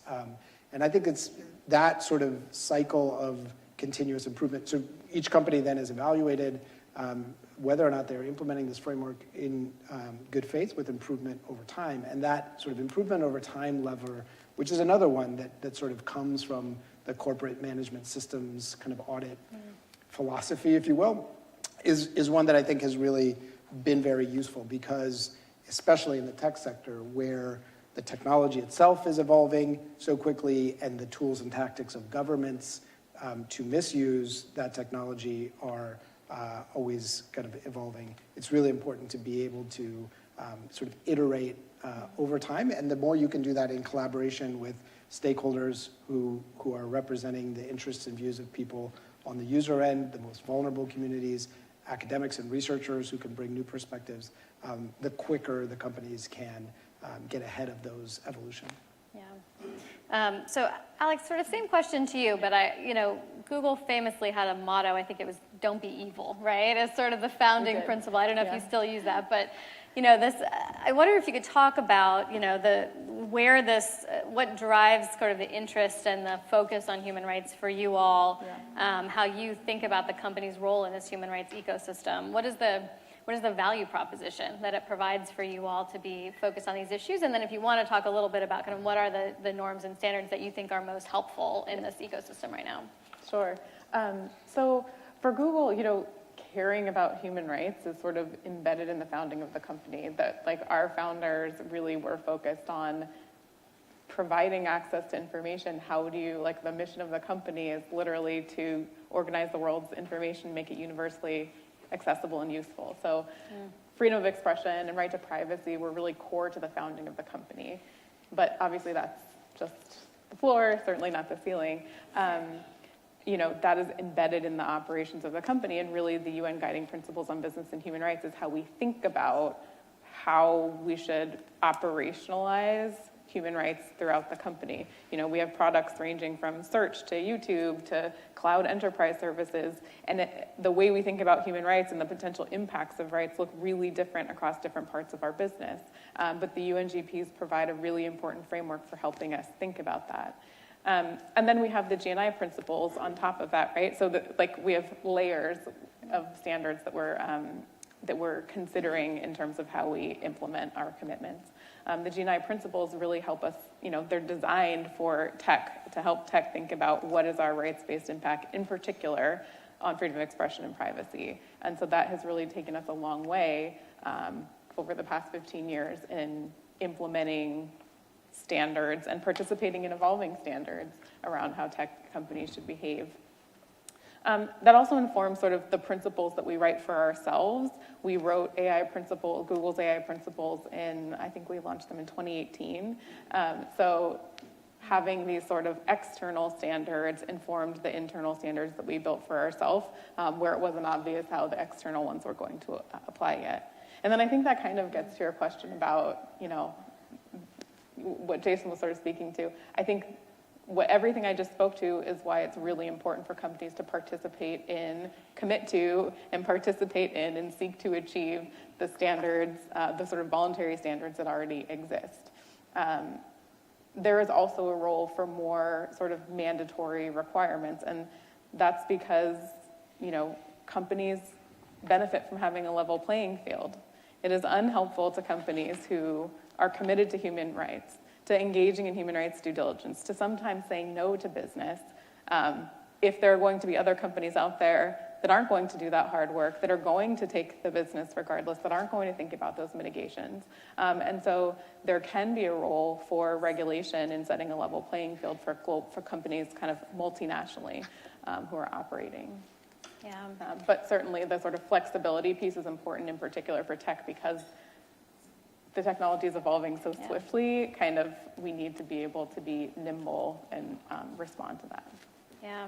So one of the themes that we've had throughout today's session is how do you go from the words on paper and the kind of principles that we all agree on to the actual practice and where the rubber meets the road. In the previous panel, it was around diplomacy, U.S. foreign policy, when you have to make hard foreign policy choices. You made a reference to sort of when you have to make hard business decisions, right? You don't take a client or you don't invest in a country. And so I'm interested to hear, maybe I'll start with Jason, because you work with a lot of companies across different parts of the tech sector, but welcome comments from any of you about you know, the impact that your member companies have has impacts not just on individual users, but across societies, right? When you're talking about, do we keep the internet on or do we turn the internet off? Do we turn over user data to a government that might abuse it, or use it to abuse people or not, right? These are decisions that have societal-wide impacts. Can you give us some examples of how your companies have addressed some of these challenges in concrete terms, in real-world terms?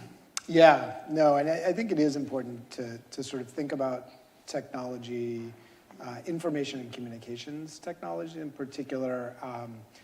They're different, right, both in terms of the sort of impact that they can have, as well as the way that they manifest in terms of a company's presence in a particular jurisdiction. So, you know, one of the things that we see a lot in GNI, because we don't just have sort of internet companies like Google or Meta in our membership, we also have telecommunications companies like Orange or Telenor, which are providing communications technologies, but have to do so through a licensing regime in a way that requires a significant investment in physical plant, right? They have to put towers, they have to have sales teams in the country, and so they are much more present, as it were, physically in different countries in the world. We also have companies like Cloudflare or Ericsson, which provide sort of the hardware or the software that enables all of this to kind of work in an integrated, interoperable way. And they're 1 degree removed often from both the users and the governments, but nevertheless see themselves as having an important role to play and an impact on human rights, and therefore participate in organizations like GNI. I think a good sort of illustration of the challenging decisions that sometimes companies face is by now I think widely known story of Telenor, which is a Norwegian telecommunications company that is partially state-owned by the government of Norway, but that operates in a number of countries throughout Europe and in Asia. And Telenor was one of two foreign companies that I think, somewhat bravely decided to go into Myanmar after the military government sort of decided to begin opening up in a way that allowed for legitimate democratic elections and more freedom of speech, and that was met with a softening of sanctions that had previously been put in place, primarily by the US, but also by Europe. And so there was a tender and at that point in time, there was one state-owned telecommunications company in Myanmar, and there were basically very few mobile phones.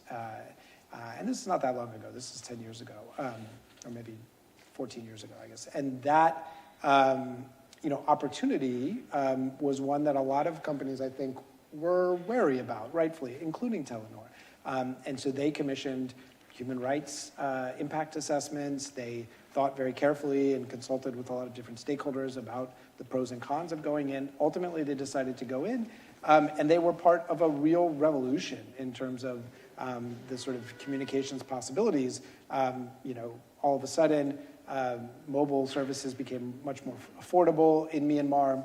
Many people took advantage of that, and that created a very vibrant civil society, or helped facilitate the expansion of a very vibrant civil society, a very vibrant economic sort of sector around tech.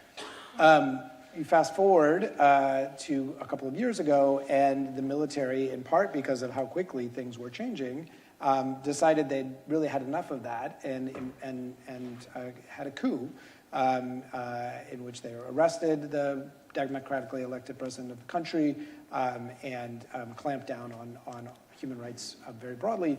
And Telenor was faced with a really tough decision. They had to decide whether they would stay in Myanmar, notwithstanding, they had a license. They were licensed to continue to operate. And they ultimately decided to pull out. And they pulled out because, among other reasons, the military government was insisting that they implement certain surveillance technologies that would allow the government to have more visibility into what people were doing on their mobile devices, how they were being used, and from where. And that was something that had actually been sort of required by law for a number of years, but that Telenor had managed to negotiate with the civilian government at the time to say, look, we won't implement this until you have the appropriate legal framework for us to feel confident that we can put this technology in place and not put our users at risk. And that had just never happened. Those laws had never been fully implemented, and so Telenor hadn't had to comply. Once the military junta came in and insisted upon it, they had to choose whether to comply with that and arguably then become in violation of certain sanctions that applied to them as a Norwegian company, international sanctions, or to tell the government no, which was really not an answer the military junta would accept. So they decided to sell, and it was a very difficult decision and a very difficult sale, and there was a lot of criticism that they faced as a result of that. But I think that story just really encapsulates how challenging the decisions can be. I mean, I think Telenor, not just because they're a GNI member, but because in part of their Norwegian roots and their strong sort of commitment at a very senior level to human rights, really agonized over all of these decision points along the way, really sort of did everything by the book in terms of considering human rights very seriously, in terms of consulting with local stakeholders, and nevertheless ended up in a kind of no-win situation. And I think that's something that companies in this space increasingly have to sort of acknowledge and accept, that sometimes no matter what, you're going to end up having to make decisions that will upset some actors. But nevertheless, I think they've come out stronger because they had a considered framework for making those decisions, because they had mechanisms like GNI that they could use to consult and reflect on those decisions. And the community has gained a lot by how open they have been and willing they've been to be transparent about how they thought about this.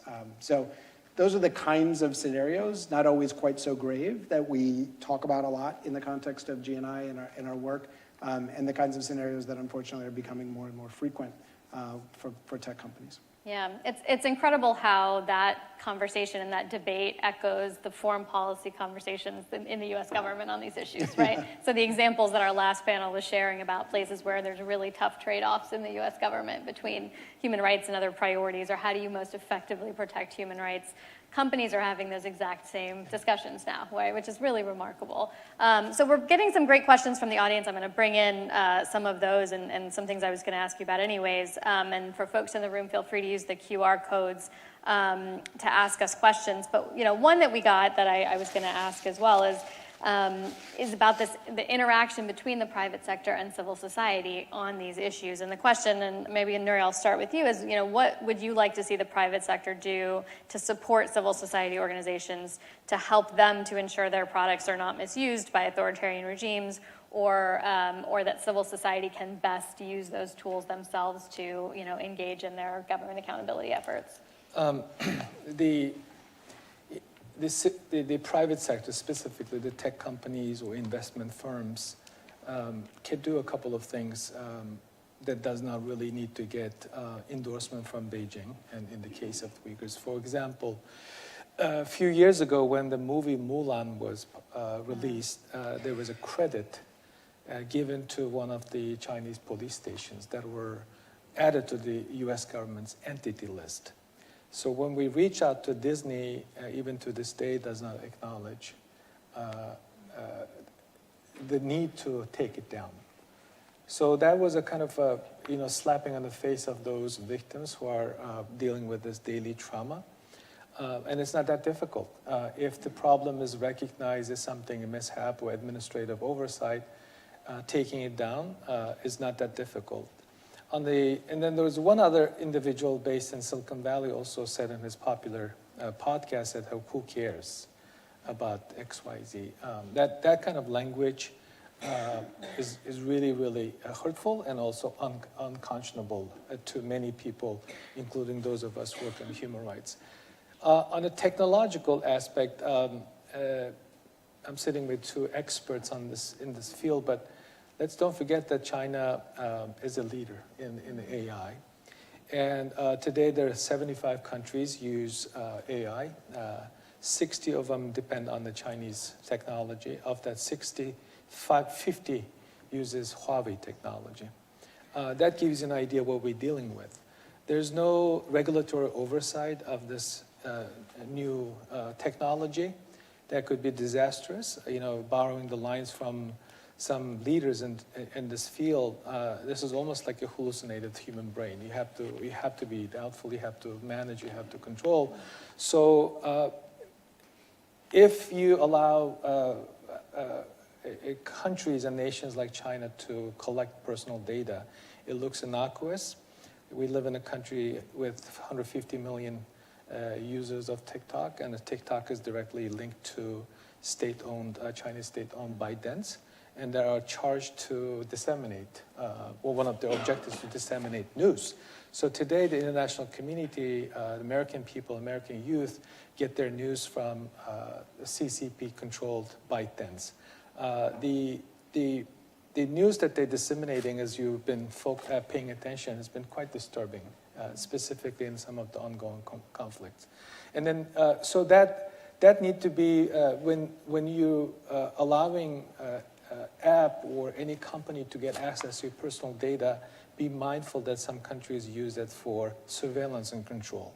There's no common ground in the AI field. The United States is more focused on innovation market share. Countries like China is surveillance control. And the Europe is more focused on privacy. So we need to find a common area, specifically in the leading Western liberal democracies, to put in place a regulatory oversight. And finally, algorithm. I am relatively active on social media. I do a fair amount of public speaking. In one of my congressional testimonies, somebody took a screenshot of the live streaming. On the sidebar, it was flooded with the Chinese government's propaganda or disinformation video clips. So a company that can come up with algorithm to put out what you like, what should you buy on platforms like the one run by Amazon, also could be able to develop tools to prevent that kind of genocide denial video messages. This is also pretty common in the former Twitter, now X. So I urge the companies to look into the technological ways to prevent people getting wrong news, and also protecting a decent conversation that promotes human rights and religious freedom specifically. Thanks, Nuri. Alex, I want to come to you on this question of engagement with civil society and what Google is doing in this regard, and I want to maybe bring this also around to a conversation that we had with one of your colleagues 6 or 7 months ago. We had a forum here on the private sector and democracy, and the ways that the private sector impacts democratic resilience. And Google at that time made a number of announcements, commitments around, among other things, support for civil society organizations and in the tech space. So maybe talk about where those efforts stand, and then anything you want to say more broadly about your engagement with them. Yeah, it was a really exciting thing for us to announce as someone who does the work inside the company. One of the things that we committed to was supporting $2 million for organizations that work on, in particular, digital security and ensuring that civil society who work on online rights, digital human rights, rights defenders, journalists, who are coming into contact with challenges online, whether that's being harassed on hosted content platforms, or whether it's that they're being targeted in their accounts for security reasons. That is a lot of work, and it's tough work that needs to be done by rights defender organizations because they're the ones with the appropriate networks. But certainly companies like ours have a role in supporting them in doing that and making sure they understand our products and how we think about security and how you can maximize that. So we have, managed to disperse those funds and are continuing to think about ways to support civil society in doing that work. Obviously, on our end, we're also continuing to invest in the underlying security and safety of our platforms, because when you design for the most vulnerable user, that benefits everyone. And so the ways in which we're thinking about security for those rights defenders are really the ways we're thinking about it for all of us. One other thing we announced at the time was about giving security keys, account security keys, out to elections and organizations that work on election protection, candidate organizations, et cetera. Certainly that's an important thing for us in terms of thinking about how do you sort of support the resiliency of democracy. Part of that is ensuring that elections are safe and secure when it comes to technology. So we're continuing to be invested in that, and I know it's a big year for elections ahead. Yeah, to say the least. So last question, we're getting a lot of questions, and I'll throw this one to Jason because I think you'll have the best maybe sense, but others can jump in if they want to. We're getting a lot of questions about where U.S. law and policy is going in this conversation. You've all referenced this in different ways, the draft treaty, the EU developments around the corporate sustainability due diligence directive, the existing U.S. law on forced labor import bans, including the UFLPA. There's lots of questions about, is the U.S. going to go in the direction of Europe and adopt some broader binding standards for companies around human rights? And so I would love to get your opinion, your prediction on that. I would not put money on the U.S. passing a kind of comprehensive human rights due diligence framework along the lines of what's being debated, probably not right now because it's late in Europe, but this week and up until the end of this year. That doesn't mean that I don't see room for there to be sort of supportive legislation of various forms. I think it is increasingly inevitable that there will need to be a comprehensive federal privacy law, and I think there's a real opportunity for the U.S. to learn from both what the GDPR, the General Data Protection Regulation, which is the kind of pioneering European data protection law from a decade ago, got right, as well as where it maybe didn't do enough and where there can be sort of improvements.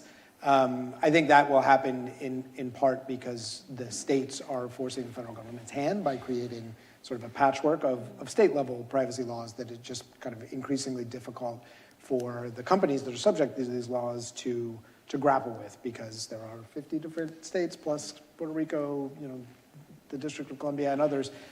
So I think that will happen. I think we'll probably continue to see new innovations in kind of laws targeting companies with respect to whether it's forced labor or human trafficking, other kinds of specific concerns with regard to particular sectors, whether that's like seafood or other sort of agricultural products, certain critical minerals that are really important, and we'll continue to see investment in order to fuel the green transition. So I think there will be sort of targeted efforts along those lines, but I don't think it's likely that we'll see sort of a broad federal human rights due diligence law. I would love to be wrong about that, but that would be my prediction. Great. Well, thank you so much. We're going to have to leave it there. We are at time, but I want to thank all three of you. Really interesting conversation. So much important, innovative, evolving work in this space, and such a critical part of the human rights conversation that I think sometimes get lost. As much as there's a community of people that work on business and human rights, technology and human rights. Alex and I were just at the UN Forum on Business and Human Rights in Geneva. It still can feel like an insular conversation, and it's so important that this piece of the puzzle get infused in those broader conversations about human rights, especially around this anniversary. So really appreciate all of you being here, the work that you're doing. Thank you so much, and thank you all for being here today. Thank you.